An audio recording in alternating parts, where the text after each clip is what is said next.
tuning in.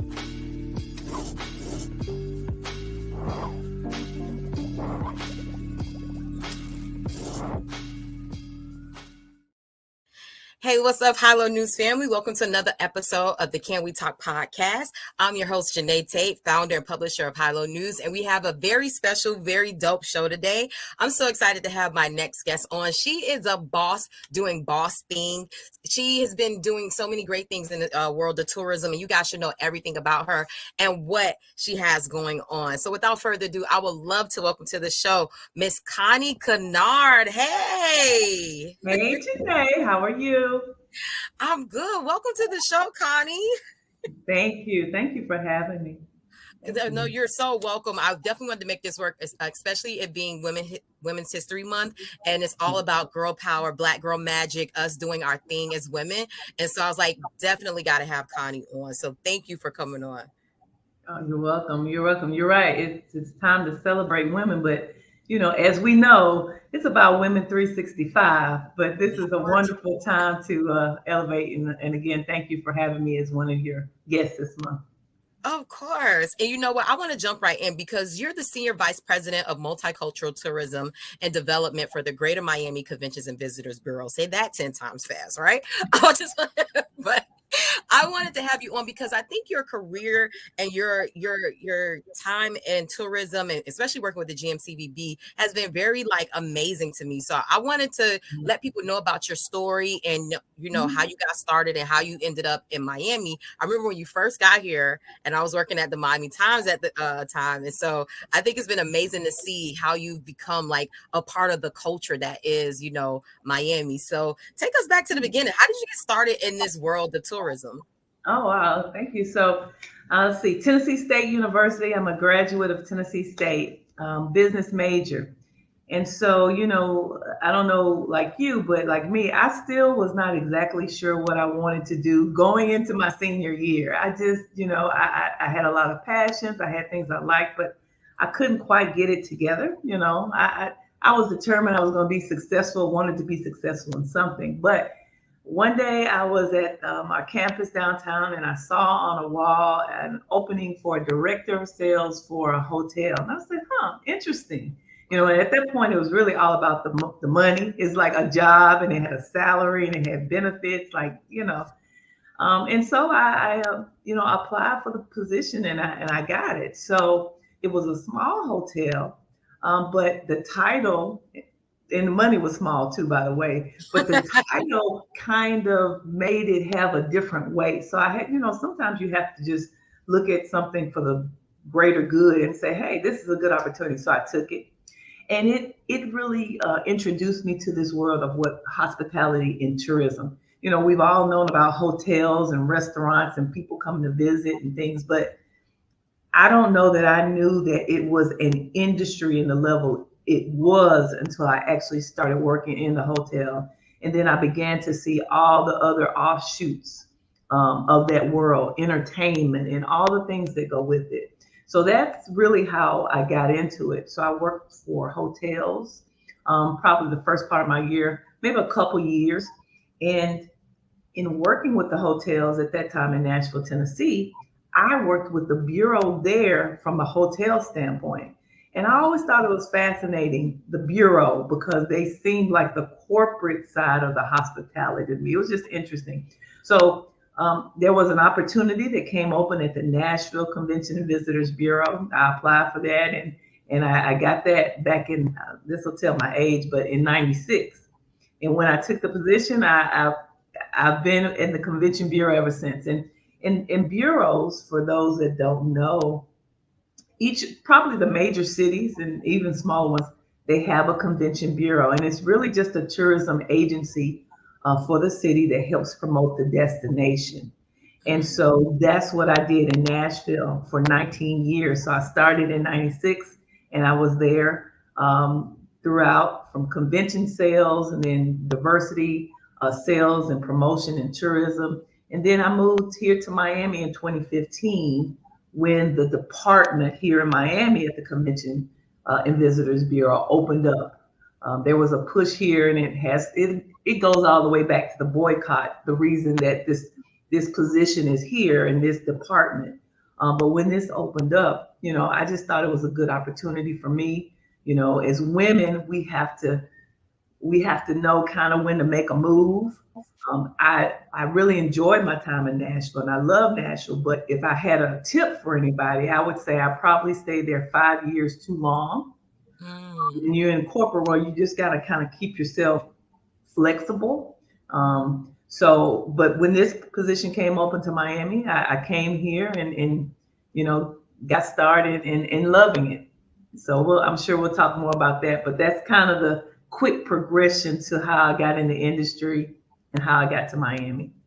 No, that's amazing. And, I didn't know like all of those details about your career and even you starting in hotels. So I think that's pretty dope that you had like this start and how it transitioned. I want to talk to you since it's Women's History Month. As a woman, as a Black woman in this industry, how has that journey been for you? Has it been difficult? Has it been fun? And has there been any person that has helped you along the way that has, as a woman, helped you throughout your career? Wow. So, definitely, I think as a Black woman, as a woman and a Black woman in an industry, like many industries, that's really dominated by white males for the most part, there has always been the effort to make sure that you're present and that you're seen. And so I would say definitely starting 96, and, it's a different time now than then. I was a lot of times the only person in the room, Black and woman. And so, you just had to learn to insert yourself. My personality by nature is I'm a listener, which I've told that's not a bad trait. However, as a businesswoman, you can be a listener, but you also have to make sure you insert yourself because people can misinterpret your listening for the fact that you don't have the knowledge and intellect to be a part of the conversation, which is not necessarily the case. And so, I've just had to learn things over the years to kind of make sure that I'm seen in the industry as we do as women.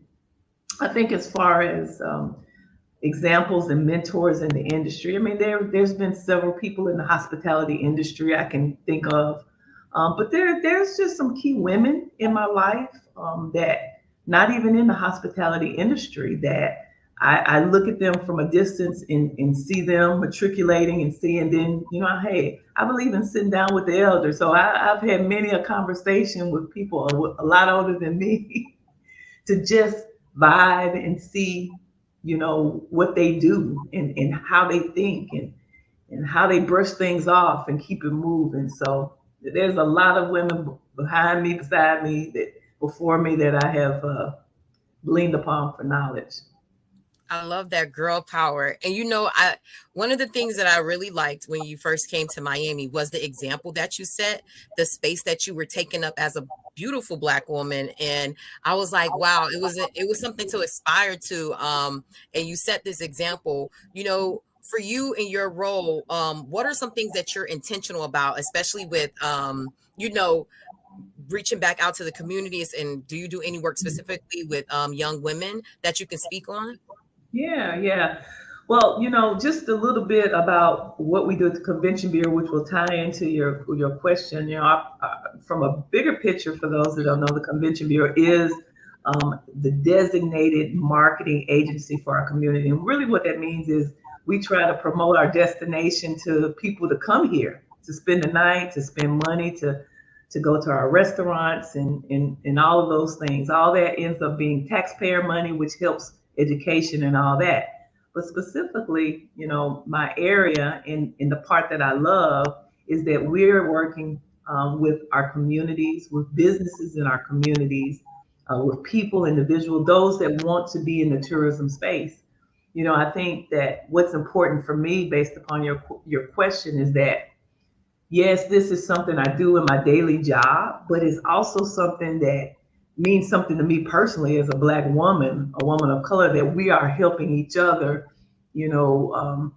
elevate and access and, be present. And so I think, yes, this is my job, but one of the reasons why I like it so much is because personally, you're impacting, or hope that you're impacting. Yeah, most definitely. And I'm glad you brought that up, because that was going to be my next question. Because Senior Vice President of Multicultural Tourism and Development, that's a very long title, but people may not understand what you do. So I wanted you to kind of get into that, like specifically, what is your role? What are your duties for people who may not, understand the Bureau tourism world? Mm-hmm. So our bureau is made up of like convention sales, and we have a partner department, which is like our members. We have a marketing department, we have finance, and all those components that make it up. My role is to be a conduit, if you will, for those departments that are out promoting our destination from a standpoint of diversity, equity, inclusion, from a standpoint of multiculturalism. And what I mean by that is to make sure that the diasporas, especially in Miami-Dade, that we have our various communities, are a part of that promotion that we do. So that's one. But not only that they're just a part of the promotion, that we tell the story. When we get these people coming here, when we get these conventions, how can we connect the dots to those businesses so that they can get a part of the economic dollar? So my specific department consists of me and our team interacting throughout the department holistically to make sure that there's that footprint. But then specifically, we do things like our tourism business enhancement, where we work with small businesses and we lead sessions and we collaborate on things of that nature. We work with the artists in our community. Our program, Art of Black Miami, is a way that an artist also can touch tourism. You might not think of an artist as part of that whole ecosystem, but an artist is a business. An artist can sell art to tourists. Think about how many times we all travel, we go somewhere, we see some art or something, we like it. Yeah. And sometimes we buy, sometimes we say, let me get this website and I'll buy it when I get back home because I can get it shipped. So we need to elevate our artists. And so through our program, Art of Black Miami, we do that. And then of course, when our convention sales books conventions, we can help connect the dots. Hey, if the organization wants a restaurant, I need a Black restaurant, a Hispanic restaurant, I want a certain type of cuisine. We can start maybe helping to connect those dots in our neighborhoods. And so, daily basis, I'm dealing with all that. We have a wonderful department, a new area under our education, which is our Black Hospitality Initiative, and we can talk about that. But, day by day, I think about how to connect the dots to our community and our businesses.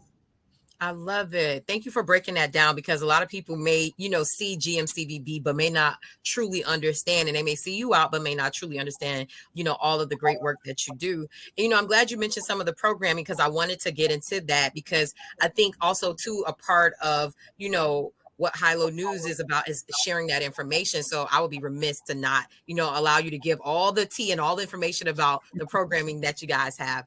And so you guys have multicultural and tourism development. Can you speak about some of those programs? You mentioned Art of Black Miami. I know Soul Basel, and a lot of the Black art that you see during Art Basel is a part of those initiatives. So, we could kind of run through it. So you mentioned it. So some of the things would be, we're a big supporter of some of the bigger events that come here, Jazz in the Gardens, Miami Carnival, Cayocho Festival, diverse events. So you'll see our name, a big supporter in those type of diverse events, because they elevate our community and what's in our community, plus visitors can come. Another thing we do is our tourism business enhancement. I mentioned small business, connecting the dots to tourism, whether we're leading sessions about maybe marketing or finance or any of those, or we partner with Miami Bayside Foundation and help bring some of those businesses there and partner. So tourism business enhancement has a lot of facets to it, to include our Art of Black Miami program, which we try to highlight artists and museums and in our neighborhoods that are doing great things, but sometimes they're not seen as much, like during the Basel season, for one. Art of Black is 365, but we really go strong during the Basel season. When over 80,000 people are here, we need to make sure those people get to the communities and see the art. Those are probably the main, the broad stroke things that we do as far as programs, but maybe the newest one under our umbrella, and when I say under our multicultural development umbrella, is our Black Hospitality Initiative, which has been around now for over 30 years. It's a scholarship program, and it's a scholarship program specifically for Black students that want to be in the hospitality industry. Wow. And so we provide that. It's an educational workforce development type program, which we're trying to get more Black people in this industry, and not just in the industry, but into leadership positions. And so I'm happy to be a part of that. That's a new piece for me. When I first got here, Janae, I didn't oversee that. It's always been an initiative of the Bureau, but I'm new at kind of putting my hands on that. So I'm excited about the possibilities on that as well. I love it. Are you guys specifically working with any Miami-Dade County schools or to reach students who apply for that scholarship? Yeah, we're working with some of those career academies. We partner with already the colleges are FIU, Miami-Dade, FMU, and I think that St. Thomas, we're getting in the pipeline as well. But yes, it is reaching them in the high schools and just awareness so that when they get ready to, determine what they want to do, they'll consider hospitality management. And hospitality is just not restaurants and hotels, which is fine if that's what you want to do. It could be sports management, aviation management, all those things. So like I said, hospitality and tourism has a lot of layers. And, we want the students and the people to understand that it's a diverse industry and it's a lucrative industry and it's fun. I like that. I didn't even think about sports being a part of but when you think about it, when sporting events come and the tourism attraction to it, like it all goes hand in hand. But those are things, especially people that look like us, we're not thinking about those things, but they interest us. So I'm glad you guys are doing that. Exactly. And you don't see as many people that look like us. However, I will have to say, we got a long way to go before we sleep, is the saying goes, Robert Frost, I believe. But I am seeing more and more of us, people of color, in those areas that we didn't necessarily know about more and more. So I'm excited about that. I mean, that's encouraging. I love that. And I'm hoping that, parents that are watching this, maybe aunties or grandmas, they're like sharing this information with the young people in their life. Connie, here at High Low News, we're all about hyper local and, about your neighborhood. I know you're not originally from Miami, but I would like to know about like where you grew up and how that influenced you to be the woman that you are today. Yeah. So I'm from Tennessee, right? I'm from Franklin, Tennessee, right outside Nashville. And on a different note, the things that have happened in the Nashville community, actually, when I hear things in Nashville, it affects me because I know, so we have to keep them definitely in our prayers as far as the tragedy with the students there. But I grew up in that area, small town, a lot of country music stars and athletes that live in the area. Franklin, actually, at one point, Williamson County was the 14th wealthiest county in the U.S. Wow. Believe it or not. And everybody from there wonders, like, how did that happen? Because we weren't wealthy. Like, what? But we think it's because people from Nashville, those stars, end up moving to Franklin. So it was a small town, predominantly white town. But the town was a community that we kind of all still knew each other. I went to a predominantly white high school, and you'll find this interesting. In our senior superlatives, I was best all around, the Black best all around. We had a white best all around and a Black best all around. What? And that wasn't as long ago, and it just tells you how this stuff that happens. This stuff is not far that we've had this kind of separation, if you will. Now we were all in the picture together, but so I'm not sure how I feel about it. I don't know if they were proactive in saying, hey, let's do this because if we didn't, it's gonna be white. Or I'm not quite sure how I felt about that. But I say that to say, because I experienced that, and it wasn't a bad experience growing up. When I went to Tennessee State University, that then predominantly black, I felt that I had a good balance of life in Mm. how interactions happen, dealing with one growing up in Franklin in this one environment, and then being able to go to Tennessee State University and be immersed with the blackness. Um, so now I think that really has helped me with relationships, and I can interact pretty well with about anybody because you just learn. Yeah. And you know Yeah. what? A lot of people may underestimate those type of experiences, but I'm pretty sure you could be thrown in any room, any environment from Overtown to Miami Beach, and you can fit right in like where's no tea. Yeah. And honestly, I had to do a lot of that in my Franklin side because there were many times in situations where I would be the only black person. My mother was a teacher as well for 34 years in the system. And so being a teacher's daughter and being in that, you did have to understand that you would be at spaces where you would be the only people in the room because your mom's there. So you have to just learn how to make yourself present and stand Yeah. out. No, that's really, really good advice. And I hope people, learn from your experience. That's crazy. They had the separation of the black and white, but I'm gonna whatever. send you. I'm gonna send you the picture, and you probably are gonna laugh Oh like, my "What?" gosh. But you hear about, I know like in the South, they've had like, I've heard of different things like the black and white prom and things like that. But to separate the superlatives, it's like, this is not 1940, 50. You talking about a 1960? Because I know you're not that age. Like, first of all, Yeah, black don't crack. So I don't know yeah. how old you are, but I know it wasn't that time. So I'm like, for them to have that at that, like, that's mind blowing. But like you said, to your point of like, that part of our history is not so far gone, and that's why I think Mhm. it's even more important of the space that you take up and the example that you set, especially in our community in Miami. I think it's so amazing, and I'm so happy that we're able to honor you and share your story and share what you do with the GMCVB, because people need to know like what it is and how dope you are and how we need to support these programs and initiatives that you have. Thank you, thank you. I appreciate You're it. Thanks for having me. This is welcome. great. Before I let you go, of course, now you're a friend of the show. Well, you've been a friend of the show, so that's really no tea. You know, I stalk you. I stalk you. I watch you. I know if people follow Hello News, you've been our Woman Curse Wednesday. We've, posted things about you. So this has been long overdue. Before I let you go, is there anything else that you would like us to share about like the work that you do or any upcoming events that you have going on? Like, please, by all means. And also to let people know how they can connect with you. Mhm.